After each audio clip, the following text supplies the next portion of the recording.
서울 성수동의 아침 공기는 늘 차분했다. 해가 완전히 뜨기 전 잔잔한 회색빛이 거실 가구와 벽을 스치고 지나가면 나는 자연스레 눈을 떴다. 시계는 5시 10분을 가리키고 있었다. 12해째 같은 시간에 일어나 식칼을 들고 장을 준비하는 삶. 식당 일을 하다 보면 계절과 날씨보다 먼저 달라지는 것은 손님들의 입맛이라는 걸 알기에 하루의 시작은 늘 신중했다. 세수를 마치고 앞치마를 챙겨 걸친 뒤 간단히 주먹밥을 만들었다. 성수시장에 생선 트럭이 들어오기 전 내 가게에 둘러놓을 식재료를 정리해두는 루틴이었다. 아내 지연은 아직 침실에서 나오지 않았다. 요즘은 새벽에 들어오는 날이 잦아졌다. 예전엔 내가 먼저 깨면 곁에 고요히 기대에 자던 얼굴이었는데 언제부턴가 이른 새벽까지 컴퓨터 불빛에 지친 표정으로 돌아오는 날이 많았다. 당신 나가? 머리를 묶으며 나오는 지연의 목소리는 낮게 잠겨 있었다. 나는 아침으로 따뜻한 미소 된장국을 데우고 반찬 몇 가지를 꺼냈다. 예전부터 내가 해줄 수 있는 것이라곤 이런 소소한 한 그릇일 뿐이었고 지연은 이런 정성에 늘 고맙다고 말해주곤 했다. 오늘은 회사 일 어때? 내 질문에 지연은 짧게 숨을 내쉬었다. 실적 발표 주간이라 집중해야 해. 이번 시즌 놓치면 팀장 기회도 멀어질 것 같아. 말투는 담담했지만 눈 밑은 짙게 그늘져 있었다. 나는 잠시 어깨를 주물러 주며 너무 무리하지 말라고 천천히 말했다. 지연은 고개를 끄덕였지만 마음은 이미 회사에 가 있는 듯했다. 식탁 위 컵을 만지작거리며 시계를 여러 번 보는 모습에 서둘러 나가고 싶은 마음이 고스란히 드러났다. 출근 준비를 마친 지연은 현관 앞에서 잠시 나를 바라보았다. 오늘은 최대한 일찍 들어올게. 그러는 말처럼 가벼운 약속이었지만 나는 그 약속을 꼭 잡고 싶었다. 문이 닫히고 집안이 고요해지자 낯선 정적이 남았다. 예전엔 이 시간이 포근했는데 요즘은 묘하게 텅 빈 느낌이 들었다. 쓸모없는 생각이라 스스로 다독였지만 가슴 한쪽이 허전하게 식어 있었다. 나는 가게로 향했다. 성수 골목 상권은 새벽에도 트럭과 점포 불빛이 엇갈리며 분주했다. 문을 열기 전 잠시 멈춰 서서 숨을 골랐다. 일에 몰두하면 복잡한 마음도 잠시 잊을 수 있을 거라 생각했다. 그 무렵 지연은 이미 지하철 2호선을 타고 회사로 가고 있었을 것이다. 창밖을 보는 표정엔 내가 모르는 감정이 스쳤겠지만 그때의 나는 알지 못했다. 우리의 평범했던 일상 위로 이미 작은 균열이 번지고 있었다는 사실을. 성수동의 어느 아침 출근 준비를 하던 지연의 뒷모습이 유난히 바빠 보였던 날이 있었다. 그 무렵 지연이 속한 마케팅 본부에서는 대형 캠페인 런칭을 앞두고 팀 전체가 뜨겁게 돌아가고 있었고 사무실 공기는 항상 전쟁터처럼 팽팽했다고 했다. 그 팀의 새로운 얼굴이 합류한 건 초여름, 조직 개편 직후였다. 다른 회사에서 경력을 쌓고 옮겨온 38살의 준호. PT 한 장도 허투루 만들지 않는 꼼꼼함에 윗사람에게는 센스 있게 접근하고 후배에게는 부드럽게 조언하는 스타일이라 금세 존재감을 드러냈다. 무엇보다 사람의 마음을 읽고 이용하는 법을 잘 아는 유형이었다는 걸 나는 훗날 알게 되었다. 지연은 그에게 직접 업무를 코칭하는 역할을 맡았다. 처음엔 선배로서 도와주는 정도였다고 했다. 점심시간이면 업무 팁을 알려주고 회의록 정리 방식, 클라이언트 미팅 노하우 같은 걸 가르쳐줬다고 한다. 문제는 준호가 보여준 관심의 결이 달랐다는 점이었다. 지연이 바빠 보이면 커피를 책상에 조용히 두고 갔고 퇴근벨이 울려도 혹시 더 도와드릴 거 없냐고 남았다. 칭찬도 과하지 않지만 정확히 아내의 자존심을 건드리는 방식이었다. 요즘도 이렇게 자기 일을 잘 챙기면서 팀까지 이끄는 분 거의 못 봐요. 그런 말을 매일 곁에서 듣는다면 마음이 흔들리지 않을 사람이 얼마나 될까. 집에서 나는 손님들 상대하느라 지쳐 깊이 대화를 나누는 시간이 줄어들었고 지연은 회사 이야기를 꺼내다가도 금세 삼키곤 했다. 반면 회사에서는 자신을 인정하고 바라보는 눈이 있으니 그쪽으로 마음이 쏠린 건 어쩌면 예견된 일이었는지 모르겠다. 한 달쯤 지나자 분위기는 눈에 띄게 달라졌다. 업무 이야기라며 나눈 메신저 대화는 점점 길어졌고 서로의 모니터에 비친 얼굴을 바라보는 시간이 늘어났다. 지연의 동료들은 두 사람의 거리감이 미묘하게 좁혀지고 있다는 걸 눈치챘지만 누구도 입 밖에 내진 않았다. 그 관계가 어디까지 가려는지 뻔히 보이면서도 말이다. 결정적인 계기는 대형 클라이언트 프레젠테이션을 성공적으로 마친 날이었다. 팀 회식 자리에서 준호가 잔을 들었다. 솔직히 말씀드리면 이번 프로젝트가 이렇게 터진 건 선배님 덕분입니다. 저는 존경 그 이상이에요. 지연은 대답 없이 웃어넘겼지만 준호의 눈빛은 이미 선을 넘은 감정을 품고 있었다. 그날 이후 지연의 표정에는 설명하기 어려운 들뜸이 스며들었다. 집에서는 피곤하다며 일찍 잠들면서도 새벽까지 온라인 상태로 깨어있는 날이 많아졌다. 침대맡에 놓인 향수도 달라졌고 출근길 옷차림도 유난히 신경 쓰기 시작했다. 어느 날 지방 클라이언트 미팅 일정이 잡혔다며 1박 출장을 간다고 했다. 동행자는 우연히도 준호였다. 지연은 아무렇지 않은 얼굴로 피할 수 없는 대정이라 말했지만 그 말 끝에서 잠깐 미세하게 눈을 피하는 걸 나는 놓치지 않았다. 출장 첫날 밤 나는 잠들지 못했다. 지연에게서 온 메시지는 미팅 잘 끝났어. 바빠서 먼저 잘게 한 줄뿐이었다. 익숙하면서도 어딘가 이질적인 문장. 그날 이후로 두 사람 사이에 무엇인가 건너서는 안 되는 선이 있었다는 건 뒤늦게 기록을 통해 확인하게 됐다. 지연은 돌아온 후에도 달라진 기류를 숨기지 못했다. 휴대전화는 손에서 떨어지지 않았고 메시지 알림은 미리 보기 차단으로 바뀌었으며 늦게 들어오는 날이 점점 잦아졌다. 나는 그 변화를 바라보면서도 애써 모른 척했다. 좋은 쪽으로 생각하고 싶었고 한번 흔들린 신뢰는 입 밖으로 내는 순간 부서져 버릴 것 같아서였다. 하지만 이제 돌아보면 그때 이미 우리 결혼은 보이지 않는 틈이 벌어지고 있었다. 아주 조용하게 그러나 확실하게. 지연과 그 남자의 관계가 시작된 뒤 2달쯤 지났을 무렵 집 안 공기에는 설명하기 힘든 낯설미 조금씩 스며들었다. 출장과 야근이 잦아졌고 귀가 시간은 점점 더 늦어졌다. 나는 그 변화가 오히려 승진 준비 때문이라 믿었다. 지쳐 돌아올 아내를 위해 더 잘해주는 것만이 남편으로서 내가 할 수 있는 최선이라 생각했다. 목요일 저녁 사흘간의 지방 출장을 마친 지연이 집으로 들어왔다. 현관이 열리자마자 휙 들어온 공기와 함께 지연의 어깨가 축 처진 모습이 눈에 들어왔다. 털썩 소파에 몸을 던지며 진이 다 빠졌어라고 중얼거렸고 그 목소리엔 녹초가 된 하루가 고스란히 묻어 있었다. 나는 미역국을 약불에 올려두고 있었다. 출장에서 돌아오면 속을 풀어주겠다며 정성 들인 저녁이었다. 지연의 어깨를 조심스레 눌러주며 고생했다 말하니 씻고 싶다며 바로 욕실로 향했다. 욕실 문이 닫히자 거실에 남겨진 캐리어가 눈에 들어왔다. 평소처럼 짐을 정리해 주어 잠금장을 열었다. 서류 뭉치와 빨래감 사이로 출장의 흔적이 뒤섞여 있었다. 블라우스와 스커트를 먼저 꺼내 정리하려다 손끝이 이상한 감촉을 느꼈다. 그때 내 일상에서 가장 불길한 장면 중 하나가 펼쳐졌다. 캐리어 한쪽에 접힌 채 들어가 있던 진한 남색의 울 머플러. 낯선 향이 묻어 있었다. 내가 쓰지 않는 계열의 향, 남자 향수 중에서도 잔향이 선명한 니치 계열이었다. 머플러 밑에는 종이 한 장이 더 접혀 있었다. 펼쳐보니 커플 스파 이용권 사용한 흔적처럼 절반이 뜯겨 있었다. 이어 나온 것은 새벽 00시 47분의 치킨카드 영수증. 주소는 성수역 인근의 레지던스였다. 단숨에 피가 얼굴로 치밀었다가 곧 차갑게 가라앉았다. 손이 굳어 꼼짝도 하지 못했다. 머리 어딘가가 쿵 하고 울리면서도 동시에 너무 조용해지는 기분이었다. 믿고 싶지 않았다. 혹시 팀원들과 단체로 간 건 아닐까? 스파 쿠폰은 회사 복지일 수도 있잖아. 같은 억지 합리화를 몇 번이고 붙여봤다. 그러나 사용일자, 시간, 남자 향이 스민 머플러. 설명할 수 없는 것들이 설명할수록 더 또렷했다. 나는 아무 말도 하지 않고 처음 본 그대로 다시 접어 캐리어에 넣었다. 증거라는 단어가 머릿속을 스쳤다. 지금은 묻어두는 편이 현명했다. 확신 없이 묻는 순간 거짓말이 덧칠될 것이 뻔했기 때문이다. 샤워를 마친 지연이 상쾌한 얼굴로 나왔고 내게 가볍게 기대려 했다. 나는 몸을 아주 자연스럽게 비켜냈다. 지연이 잠시 고개를 들더니 대수롭지 않다는 듯 피곤하단 말만 남기고 방으로 들어갔다. 저녁 내내 대화는 겉돌았다. 나는 대답을 했지만 한마디도 마음에 닿지 않았다.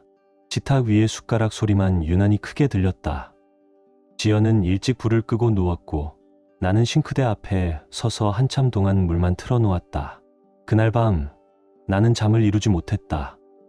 옆에서 고르게 숨쉬는 지연을 바라보며 속이 천천히 그러나 분명하게 무너져 내렸다. 사소한 의심이라 치부하고 넘기기엔 너무 구체적이고 너무 은밀한 냄새였다. 나는 그 밤 조용히 하나를 마음에 새겼다. 확인하자. 확신이 들 때까지 기록하고 지켜보자. 그 결심 이후 내 일상은 완전히 달라졌다. 겉으로는 아무 일 없는 듯 지연을 대했지만 속은 이미 조용한 전쟁터였다. 말 한마디, 눈길 하나까지 의미를 부여하게 되었고 그녀의 사소한 행동조차 마음을 송곳처럼 찔렀다. 가게에서도 집중이 흐트러졌다. 손님 주문을 2번씩 되묻게 되고 늘 손끝, 감각 하나로 감을 잡던 회 뜨는 칼질도 자꾸만 어긋났다. 아르바이트생이 사장님 오늘 좀 힘들어 보이세요라고 조심스레 말을 건넬 정도였다. 나는 지연의 일상을 조용히 기록하기 시작했다. 출근 시간, 퇴근 시간, 야근이라 말한 날의 표정과 말투, 귀가 후 휴대폰을 내려놓는지까지. 예전 같으면 관심조차 두지 않았을 디테일들이 이제는 모두 확인해야 할 단서가 되었다. 휴대폰 사용 습관도 분명히 달라졌다. 거실에 두고 다니던 사람이었는데 요즘은 화장실에 갈 때조차 손에 쥐고 들어갔다. 알림창은 미리 보기 차단으로 바뀌어 있었고 메시지가 오면 화면을 살짝 뒤로 젖히거나 몸을 틀어가렸다. 침대에서도 휴대폰을 베개 밑에 넣는 모습이 보였다. 어느 저녁 또다시 야근이라 늦을 것 같아라는 연락이 왔다. 나는 그동안의 패턴을 되짚었다. 야근이라던 날의 귀가 시간은 늘 묘하게 일정했고 업무가 끝난 사람의 얼굴이라기엔 지나치게 들떠 있었다. 단순한 의심이라 넘기려 했지만 생각은 이미 한 방향으로 치닫고 있었다. 며칠 더 지켜보니 지연의 거짓말은 선이 매끄럽지 않았다. 말끝이 자주 흔들렸고 질문을 하면 필요 이상으로 설명하거나 지나치게 단답으로 끊어냈다. 집 안에서도 눈을 마주치지 않는 시간이 늘었고 손끝 스쳐가는 온기도 사라졌다. 나는 혼자 판단할 단계가 아니라고 생각했다. 정확히 알아야 했다. 인터넷을 통해 민간 주사팀을 찾았고 후기와 절차가 비교적 투명한 곳을 골랐다. 사무실이 아닌 조용한 상담실로 안내받았고 나는 지금까지의 상황을 차분히 설명했다. 캐리어에서 발견한 머플러와 스파 이용권, 자정 무렵의 레지던스 영수증, 휴대폰 사용 변화, 야근 패턴, 출퇴근 시간의 불일치. 담담히 말하려 했지만 입술이 떨리는 건 숨길 수 없었다. 상담사는 메모를 하며 고개를 끄덕였다. 보통 7일에서 10일이면 윤곽이 나옵니다. 합법적인 범위에서 동선과 사용 내역을 확인해 드릴게요. 조사 비용은 가벼운 금액이 아니었지만 지금 내게 가장 비싼 건 불확실함이었다. 조사가 시작되고부터는 하루하루가 더디고 무거웠다. 연락을 받을 때마다 심장이 내려앉았고 내 의심이 틀리기를 바라면서도 한편으로는 빨리 결론이 나길 바랐다. 확신 없는 상태로 버티는 시간이 가장 잔인했다. 일주일이 조금 지났을 때 연락이 왔다. 확인하실 내용이 있습니다. 직접 오셔서 보시죠. 나는 가게를 아르바이트생에게 맡기고 약속 장소로 향했다. 테이블 위로 건네진 봉투는 얇았지만 그 안에 담긴 무게는 숨이 막힐 만큼 무거웠다. 사진에는 지연과 그 남자가 성수의 레지던스로 함께 들어가는 장면, 일정 시간 후 함께 나오는 장면이 날짜별로 정리돼 있었다. 또한 야근이라던 날들의 사용 내역과 귀가 시간, 만나 있던 정황들이 타임라인으로 정리돼 있었다. 결정적이었던 건 회사 법인카드 사용 내역이었다. 둘이 머문 레스토랑과 레지던스 결제가 회사 카드로 되어 있었다. 단순한 배신을 넘어 회사 규정을 어기는 행위였다. 서류를 넘길수록 손끝이 얼어붙었다. 희미하게 남아있던 마지막 기대가 산산이 부서지는 순간이었다. 나는 서류를 품에 넣고 밖으로 나왔지만 발걸음이 떨어지지 않았다. 거리를 몇 바퀴나 돌았는지 모른다. 세상이 고요했지만 내 안은 무너져 내리고 있었다. 이제 부정할 여지는 없었다. 분노가 가슴을 쥐어뜯듯 올라왔다가도 이상하게 머리는 맑아졌다. 소리를 지르고 부숴버리고 싶은 충동이 있었지만 나는 그 감정을 외부로 흘리지 않았다. 한 번의 폭발보다 차가운 침묵이 더 날카롭게 베인다는 걸 본능적으로 알았다. 나는 아무 일 없던 사람처럼 지연을 대했다. 아침이면 평소처럼 따뜻한 국을 끓였고 현관 앞까지 나가 조심히 다녀와라고 말했다. 지연은 그런 나를 보며 오히려 안도했다. 요즘 내가 더 다정해진 것 같다며 고맙다고 웃기까지 했다. 그 웃음이 내겐 더 서늘하게 느껴졌다. 나는 낮에는 가게 일을 하면서도 시간을 쪼개 법률 상담을 받았다. 이혼 전문 변호사를 찾아가 지금까지의 정황과 확보한 증거를 모두 정리해 보여주었다. 변호사는 서류를 차례로 넘겨보며 단호하게 말했다. 증거가 명확합니다. 위자료 청구와 재산 분할 모두 의뢰인에게 유리합니다. 게다가 회사 법인카드 사적 사용은 내부 신고 시 징계 가능성이 높습니다. 그 말은 결정을 굳혀주었다. 나는 더 이상 감정이 아닌 절차와 기록으로 움직이기로 했다. 일주일쯤 지난 어느 저녁, 지연이 샤워를 하는 동안 나는 거실 테이블에 준비해둔 서류들을 조용히 펼쳤다. 사진, 동선 기록, 레지던스 출입 장면, 법인카드 사용 내역까지 시간 순으로 정리해 두었다. 조용한 거실 한가운데 그것들은 말하지 않아도 충분한 진술이었다. 지연이 물기 묻은 머리로 나오다 테이블 위 서류들을 보고 잠시 멈췄다. 처음엔 무심하게 넘기려다 사진 속 자신의 얼굴을 본 순간 무릎이 힘없이 꺾였다. 소파에 앉아있던 나는 지연을 천천히 바라보았다. 목소리는 낮고 단단했다. 변명은 필요 없어. 이제부터는 변호사와 이야기하자. 그 한 문장에 지연의 표정이 무너졌다. 지연은 그대로 바닥에 주저앉아 나를 붙잡으며 울기 시작했다. 잘못했다고, 한순간의 실수였다고, 다시는 그러지 않겠다고, 나보다 준호가 먼저였다고, 끝없는 말들이 쏟아졌다. 나는 눈을 한 번도 피하지 않았다. 선 넘은 건 한 번이지만 거짓말은 반복됐지. 그리고 회사 돈까지 썼다는 건 선택이 아니라 계획이었어. 신뢰는 무너진 돌담과 같았다. 쌓아 올리는 데는 시간이 필요했지만 무너지는 데는 단 한 번이면 충분했다. 나는 지연에게 말했다. 당분간 친정에 있어. 절차가 마무리될 때까지 같은 공간에 있을 이유는 없으니까.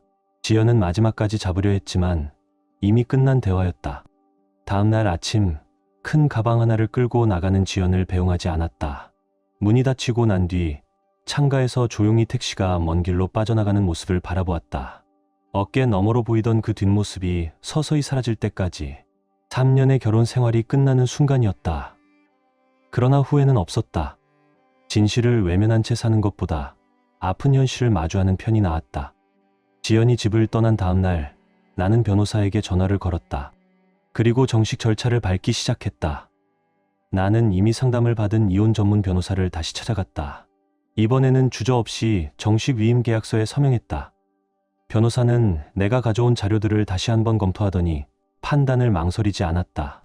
증거가 너무 명확합니다. 위자료 청구, 재산 분할 모두 의뢰인에게 유리해요. 게다가 회사 법인카드 남용은 내부 징계 사유이자 경우에 따라 형사 고소까지 가능합니다.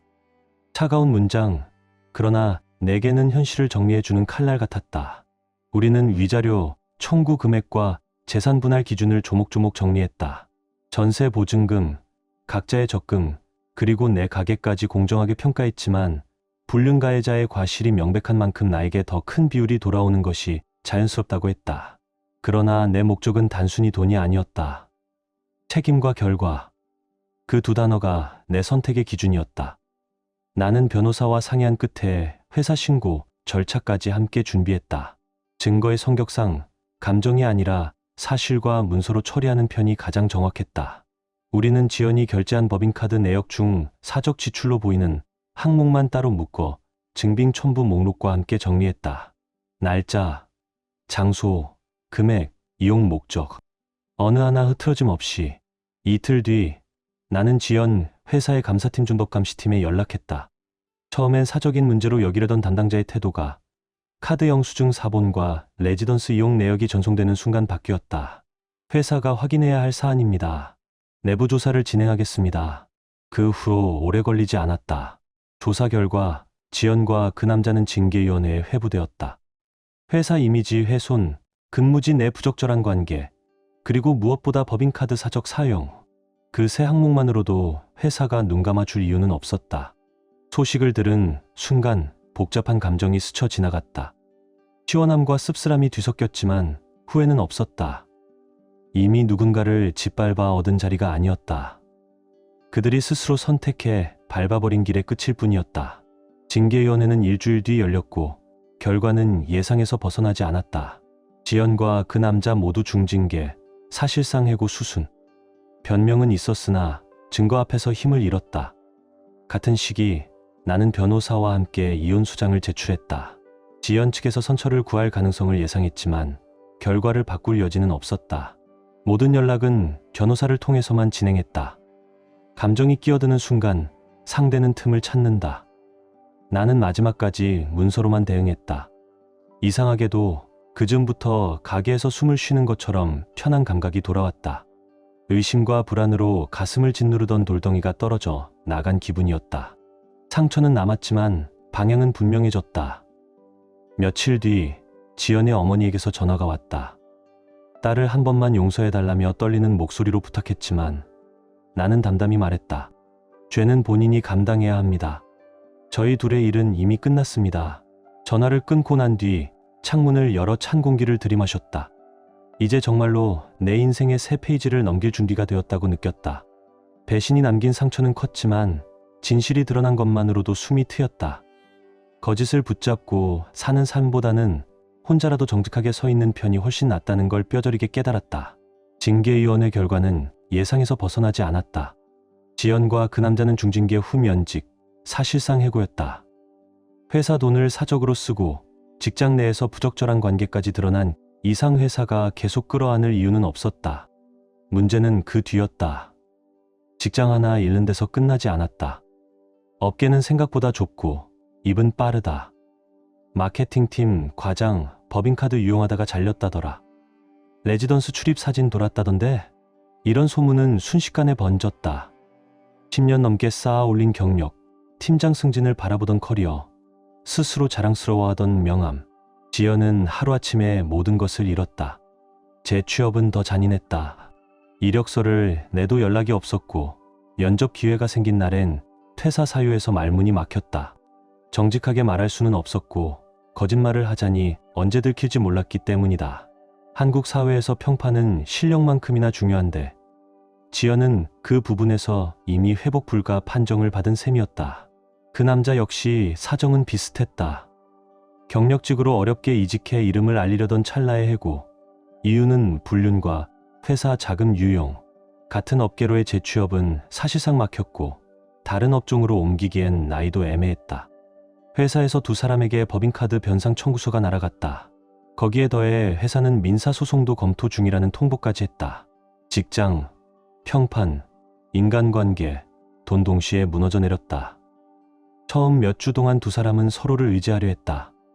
하지만 현실 앞에서 달콤한 말들은 오래 버티지 못했다.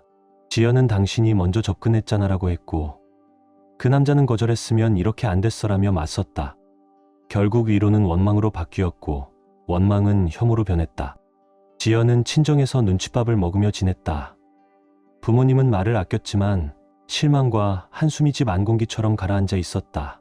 특히 어머니는 민수에게 미안해하면서도 딸의 행동을 이해할 수 없다며 며칠 동안 말을 섞지 않았다. 지연은 그 침묵이 더 견디기 힘들었다. 그 남자는 부모에게 회사 구조조정 때문에 나왔다고 둘러댔다. 하지만 몇 달이 지나도 취업을 못하자 의심이 커졌고 동네에도 소문이 돌기 시작했다. 결국 원룸 월세도 밀리기 시작했고 친구들조차 연락을 피했다. 몇 달이 흐르자 두 사람의 관계는 완전히 틀어졌다. 사랑이라며 손을 잡던 날들이 무색하게 서로를 불행의 근원이라고 탓하며 갈라섰다. 한때 뜨겁게 타올랐던 감정은 생활고 앞에서 금세 식었고 끝내 연락을 끊었다. 그제야 그들은 깨달았을지도 모른다. 자신들이 지킨다고 믿었던 사랑은 애초에 비밀과 거짓 위에 세운 모래성이었다는 사실을. 서로의 생존이 급해지자 더 이상 상대를 위할 여유는 사라졌다. 달콤하다 믿었던 관계는 생활비 한 달 앞에서도 버티지 못했다. 지연은 결국 대기업 커리어를 내려놓고 중소업체 사무직에 지원하기 시작했다. 연봉은 예전의 절반도 되지 않는 수준이었지만 선택지가 없었다. 그마저도 쉽게 문이 열리지 않았다. 이력서를 수십 통 보내고도 연락이 없었고 간혹 면접 자리가 생겨도 퇴사 사유에서 시선을 떨구었다.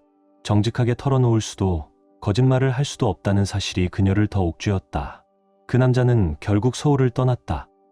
업계 소문이 워낙 빠르게 퍼져 수도권에서는 더 이상 자리를 잡기 어렵다고 판단한 듯했다.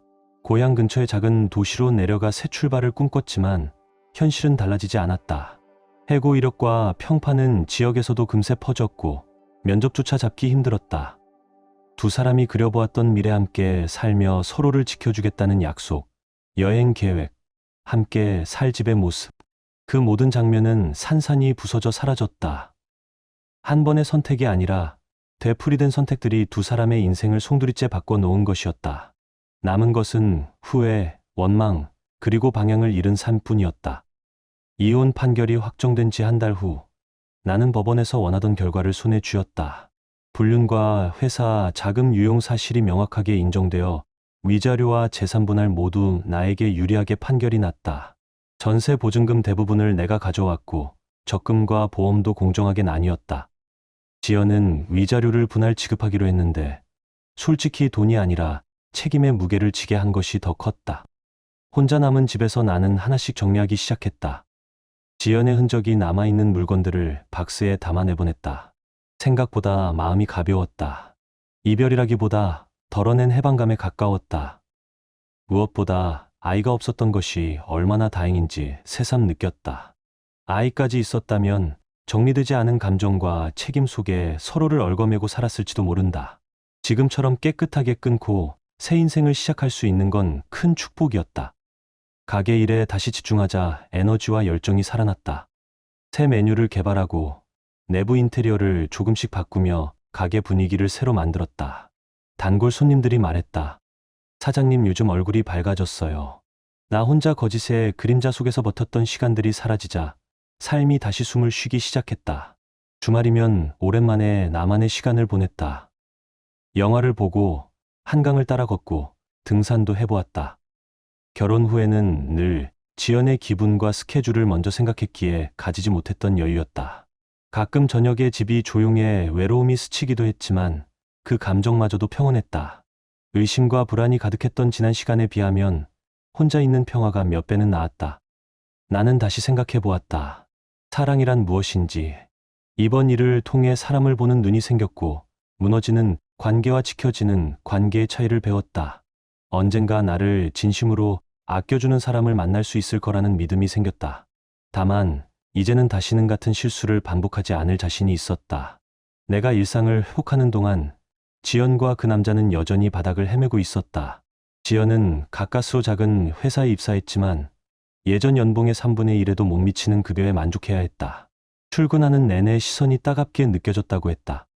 겉으로는 아무 일 없던 척해도 어딘가에서 자신을 알고 있을 것 같은 불안이 따라붙었기 때문이다.